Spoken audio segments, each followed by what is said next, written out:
अस्सलाम वालेकुम। अल-हादी न्यूज के साथ मैं हूं आपकी मेजबान ज़रीना सियालवी। रुक करेंगे शेखुपुरा का। मलक बाबर ज़हीर की रिपोर्ट के मुताबिक थाना ए डिवीजन के इलाका मोहल्ला रहमानपुरा में नवीद तबसम नामी शख्स के घर 3 डकैतों ने घुसकर गन पॉइंट पर लाखों रुपए मालियत का कीमती सामान लूट लिया और ट्रक पर लोड करके फरार हो गए। 15 की कॉल मसूल होने पुलिस और सेफ सिटी की टीम ने फौरी कैमरों और जदीद आलात के इस्तेमाल से मुल्जमान का ताकुब शुरू कर दिया, जिससे ना सिर्फ डाकू बेनिकाब हुए बल्कि उनको गिरफ्तार करके उनके कब्जा से माल मसरूका बरामद करके असल मालकान के हवाले किया।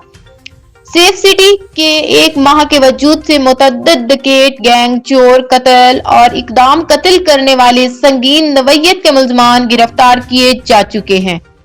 शहरी इमरजेंसी की सूरत में फौरी 15 का इस्तेमाल करें।